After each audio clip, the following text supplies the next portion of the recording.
Hello, Brian. Welcome back to Face. Unmute. There we go. Can you hear me?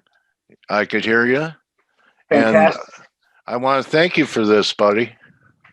That's right. I forgot I sent it to you. It doesn't really show Yeah. up on the screen. It's one of those invisible books. Oh, yeah, it is. I know this won't show up. It was written in invisible ink. Understand That's market right. structure and profit from Yeah, trend alignment. you've got to Autographed you've on got to top squeeze of it. you've got to squeeze Huh? lemon juice over it to see it. Oh, my God. I didn't know that. I've never seen that before. Well, thank you so much for sending this to me. I've read it, and you know, a lot of the ideas, some are universal, but it's always good to reinforce the things that, we think we know, but we have to be reminded of. Yeah, So, exactly. And that's part of what we do each day in educating others, Dale, is reminders to ourselves. I mean, like they say, the best way to learn is to teach. you know what, I really agree with that. There's so many times. And Brian, do you want to share your screen or Yeah, not let today? me find that You don't panel. know how many things I discover technically when I go through a review of different markets, and while I'm doing it, and people think I'm just doing it for them, and then I see things that I wouldn't have seen if I hadn't have done that review with them. So it's kind of like practice makes perfect, and uh, going over different instruments with people is practice. And you're right, it reinforces things that you may not have seen in your normal routine. Yeah, I mean, I do it every day, and it's as a reminder to myself, and it also just kind of gives you, forces that you probably already have the discipline to look at the markets the way you will, but to take that deeper look and say it out loud, and have it, hear yourself say it, it prevents me from making a lot of stupid mistakes. I'll say things about the S&P 500, like right now, and I'll say, listen, we're in an uptrend. Let's not overthink it.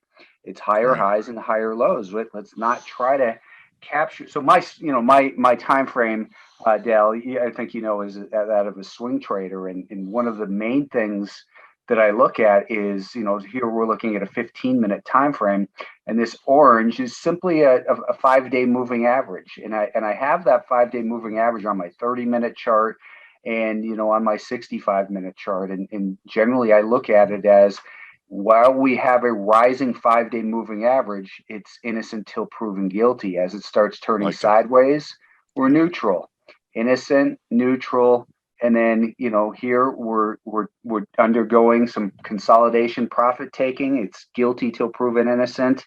So I just look at it as moving between those, and that gives me my market bias. But what we're seeing in Yeah. equities, yeah, go ahead. No, I was just, I know you're a big believer in multiple time frames, and actually I do drill down to the 15-minute. I don't go any lower in time frames. Do you? I do actually. So when I'm Okay. looking to, so the way I really want to look at a swing trade is I want to start with a daily time frame. Okay. So I'll look at something like this stock, SDGR. Let's just clean it up. And SDGR, you can see, it just broke some resistance here, and that resistance is holding a support. We've got a rising 20 and a 50 and a 200-day moving average. And more importantly to me, that confirms the buyers are clearly in control, is when I put a volume weighted average price off that prior peak. And you can see how it's now holding in there as that support area. And we're holding above the volume weighted average price from the IPO. So I'll start with a daily chart that looks like this. And I'll say, Right. okay, it's got what you would look for in a chart. Let's go down now to a 30-minute time frame and try to make some more sense of it. So we had this nice run, from, let's just start it down here at the beginning of November, and then we can anchor another VWAP off of that. And you can see we had this nice run, a little shakeout last week. So this is basically a shake and break, and then we get back above that level, and so each one of these is 30-minute. Now I'm looking at it, and just for a little bit more detail, I'll go down to a 15-minute time frame. But Mm, and then I'll look at, for instance, yesterday's action. And when it comes to an entry, I didn't enter this yesterday, but I wrote an article, I think it was 15 years ago, called "Chase the Gap or Wait for VWAP." Meaning, when it comes to equities, and you don't want to chase that 9:30 open. Instead, let it settle down a little bit, and then as it gets back above the volume weighted average price, that's where you want to get involved with a stop below the low of the day. I don't want to wait for the opening range bar to be taken out, because in this case, that's a $1.25 higher and close to the high of the day. So I want to get involved back in here with a stop below that level.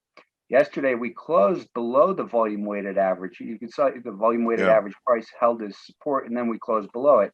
So, for instance, today, if we, this is on my radar, and I'm thinking, maybe back above yesterday's high. But if I could get a little bit of a cheap buy, and the market's opening a little soft, so I might not do a cheap buy. But if it was to get back above yesterday's VWAP, and then here we would see today's action kind of, let's say it opened like this.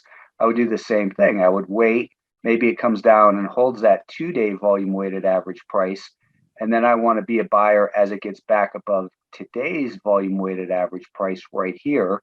And I would probably set my stop pretty tight under there. So the point is in that exercise, show the anticipation of how I might want to trade this stock, which I think is set up for a nice swing trade. But I want to drill down to get the best entry possible by using even shorter time frames. Okay. There's a couple of standout volume bars that were down there on your chart. Does it mean anything to you? Like the big green volume day, there was a big red volume day. Is volume, most technicians say volume precedes price. Is that part of your philosophy? Is that why you have volume on your chart?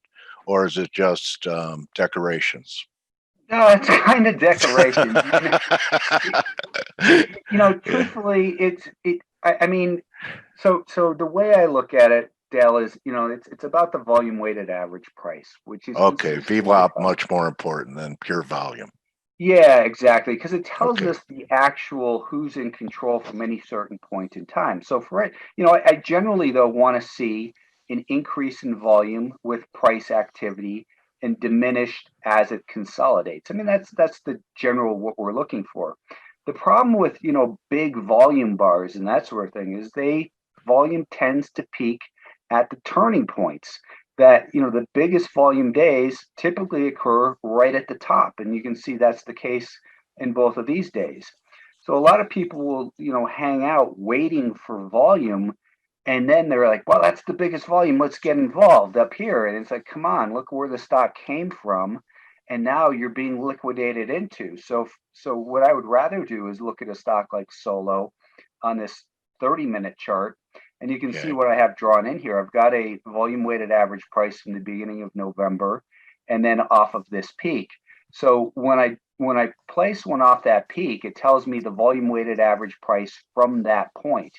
So the volume, so price, volume, money's coming out of this stock so far, from that point. However, from this little shakeout low, we're now starting to see it maybe emerge as a level of support along with that rising 5-day moving average, potential support that is.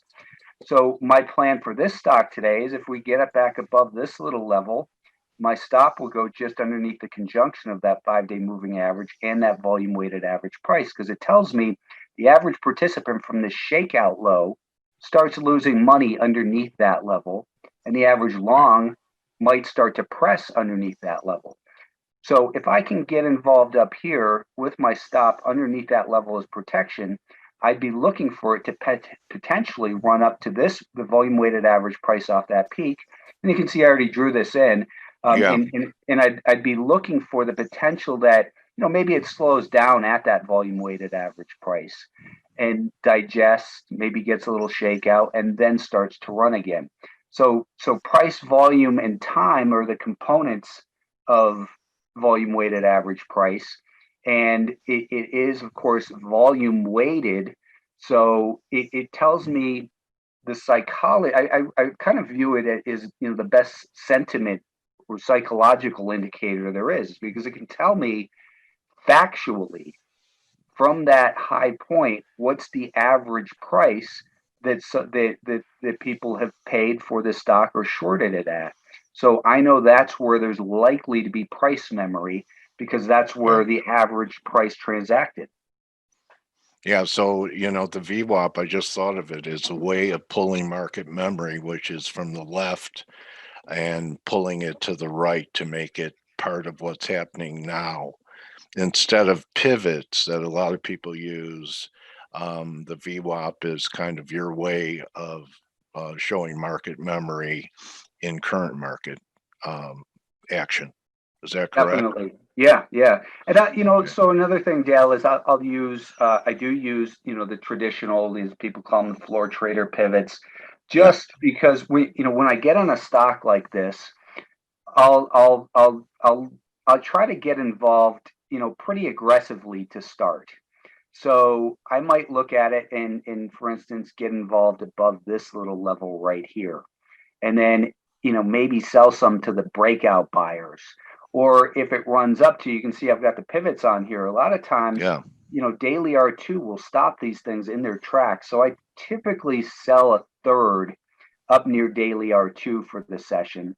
Then I raise my stop, hopefully to break even or so on the balance, and then let that final third, kind of just, the definition of trend, higher highs and higher lows, and see if I can, continue to raise it up underneath successive higher lows like these, and maybe get stopped out here, get involved again, and then, end up getting stocked out up there. So it's about, trying to listen to the message of the market and basic tools. So it's Yeah. pretty much multiple time frames, VWAPs, and some pivots. But you know, Yeah. So can we talk about, you're a veteran, you're an author, you've been doing this for a while, so you've had longevity. And when people first get into trading, they get obsessed and they sit at their platform for 18 hours a day, and they're waking right? up at night to see where things are. Um, I feel that one of the things that, or just a money management technique that has given me longevity, is just the simple method of having taken something off and moving my stop to BE, which takes all the pressure off you as a trader. And the less stress, the less pressure, the more longevity. Is that part of maybe your favorite stage of the trade, where the worst thing that can happen is you make money? Yeah, I love that. And I always want to, what I like to, deal from a position of strength. And if I'm going to hold something overnight, I don't want it to be a loser. I want to have, taken a little bit off. And sometimes people get confused. They're like, well, Brian, daily R2 is only 22 cents away, and you think this stock can go to that VWAP at 9. Why are we taking some off? It's not about making the 22 cents. It's about reducing the risk and Yeah. the stress. And the way I tend to get into a trade is I generally get in, pretty heavy relative to what most people would say your initial position would be. And the reason I do that is I don't scale up, and I don't average down. My strength, one of my best, strengths in the market Just is that I entries. is entries. Yeah. And if I can get in with that tight stop, I can trade way more shares than if I'm giving it a loose stop. But if I have a tight stop and it runs, immediately, well, I realize I've got a pretty good sized position in here. So I just want to reduce my risk so that, again, I'm dealing from a position of strength and not just freaked out because I can't get up to go to the bathroom. I'll wait. I might wait to get that first third off before I go to the bathroom. But once Okay. I do, now I can breathe a little bit easier, or just it is that peace of mind as well is what makes a huge difference. And you brought up a great point, because you don't know how many times I've seen traders try and squeeze out the last fraction of a trade with a limit order. And I know you need limit orders when you're sleeping and you're away from your, from your trade station, whatever you use. But why have the additional stress of an unable? You're not filled, it doesn't get there, for pennies, and not just go to the market.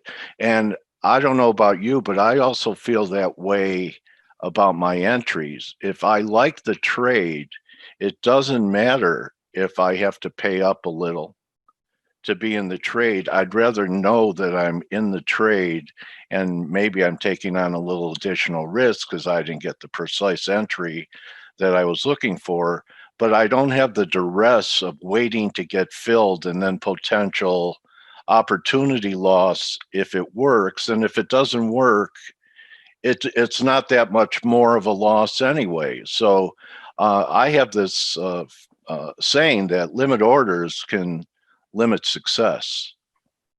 I Have you agree seen that in your 100%. traders? I do, that they'll try to, one of the most common questions that people say is, well, Brian, what's the price target? And, Yeah, my answer is, for a long, it's higher.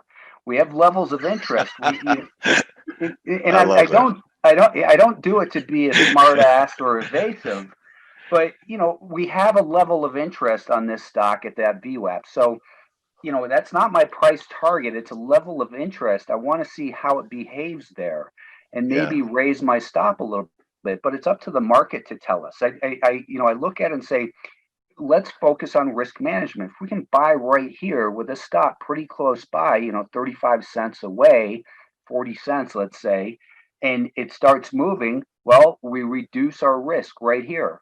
yeah, And, some people start belly aching that, hey, but it can't continue higher.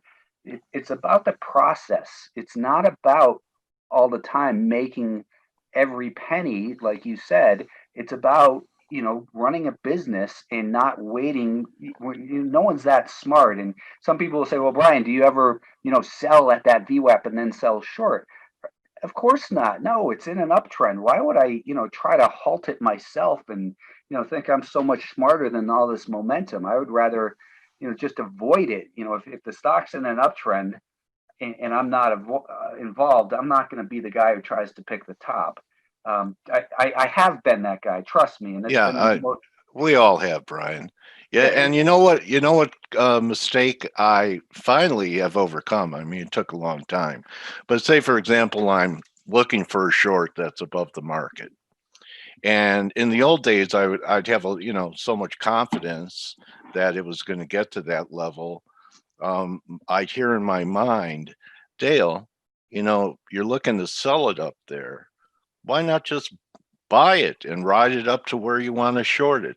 Because it may not get up there. That is, so that's not the trade. The trade is to short it at a level. Doesn't mean because you want to sell or buy something at levels that you trade it until it gets there, because that is not the trade. But I'm sure I'm not the only one that comes into my head. Well, if you think you could get short up there, why not be long until then? absolutely. I mean, agree, because the trade you're looking for, if you start going against it, now it's a completely different, mindset as well, and it can just, Yeah, damage the way you look at it when it does get there, and then you might start thinking, hey, well, I'm smart, I'm on this thing, and let's see what we can maybe squeeze a little bit more out of it rather than stick to the initial. Here's my plan. Um, right, you, right. you, you don't change house colors halfway through the project. You go through and you say, hey, I said my house was blue, it's blue, and let's see what it looks like when it's done. How much preparation would you say on average for a trade? I know that most of my better trades are planned on the weekend for the week ahead. Um, and every once in a while I'll do something on the fly, but that's that's a lower percentage trade for me because I haven't planned it. It's almost impulse trading. Um, how much preparation do you take for your trades? And do you ever have to react during market hours to something that you haven't planned, as far as maybe a new trade or getting out of a trade? Or is it you have all bases covered going in? So I know it's a multiple part question, but I believe the most important part of it is what type of preparation do you take before you enter a new position? Yeah, I mean, I try to be as prepared as possible. That's why when you look at a chart of a stock that I'm looking at, you see all this stuff on here that I've kind of thought through. Here are the potential scenarios, and if it doesn't give me an entry, well, I sit and wait. If Right. I enter and it breaks down, I've got to set my stop because I'm getting involved because I have a higher high here, and this is the most recent relevant higher low for the time frame I'm trading in. If I get involved here and it breaks back down below this low, well, my definition of that emerging trend no longer exists. So I've got to get out unless I want to fight, the forces of a trend, which are, higher highs and higher lows. If that definition isn't there, why would I still be there?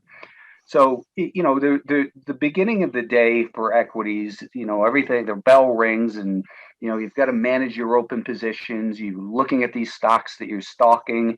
I've got alerts set. I've got things clicking off all over the place. And it's the most stressful time without a doubt. And it's a great time to just slow down and take a breath, focus on the things you're in first, realize you might miss some things. But the plan has to be, you can plan for, set your what you think is your plan for the day, but then the Right. market does something completely different. And, what a lot of people do is they'll fight it. And, we know the results there. Yeah. Or you just have to sit on your hands and adjust to the new information. Our plan is static the night before, but the market is dynamic as soon as it opens. And Great. we've got to realize that the plan is only as good as the information and the follow through that the market allows you to have. So it's kind of more, it's an outline, not a plan. Once you start implementing it, if the market conditions tell you to, then it shouldn't be as difficult as sometimes it seems it is, because we do still, get in our own ways. Okay. And I know you're not a forecaster. You're a trader, and you're looking at the S&P chart. Do you have any kind of line in the sand with your first chart that you showed here, Brian, the SPY chart, where you think that longs have to become cautious and be raising cash? Would it be under that moving average? Would it be under that previous double top? Do you have a bull bear line you ever use for the general market? What I generally tend to look at, Dale, is so. For instance, this prior little peak right here is pretty important, and we'd like to see that defended. So Yeah, if we that was a get Pfizer news peak right there. okay, right. So if the market comes down to that level, I'm not so concerned. But then Right. if it starts doing this and that 5-day moving average starts to curl over, and then we start to Okay. see something like this happen, well, that tells me Right. we're no longer in a condition where my swing trades on the long side are going to be working well. And the interesting thing is that I look at so many stocks each day that I really get a better feel for the market by looking at the stocks than actually by looking at the index. In that, people are That's a always asking pearl. me, "What's that?" That's a pearl because most people feel they get a better view of the market by looking at an index, and you get a better feel for the market by looking at individual stocks. And I've seen other real good stock traders do that. Why do you think that is, that you get a better feel for the market by your universe of stocks rather than a stock index? Let's say you're talking about, an index such as the semiconductors.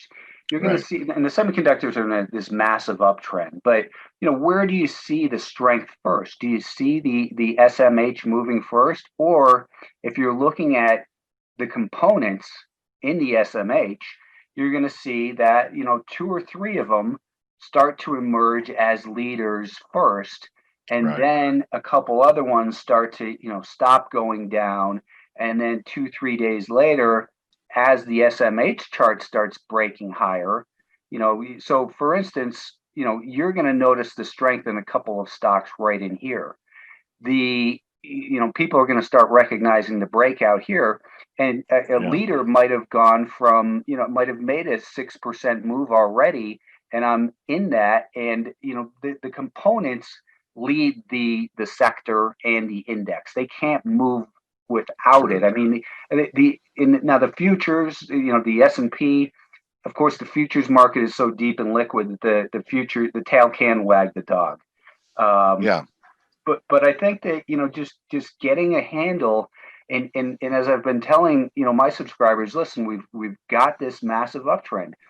Quit trying to be so cute and calling it top because of a measured move or whatever.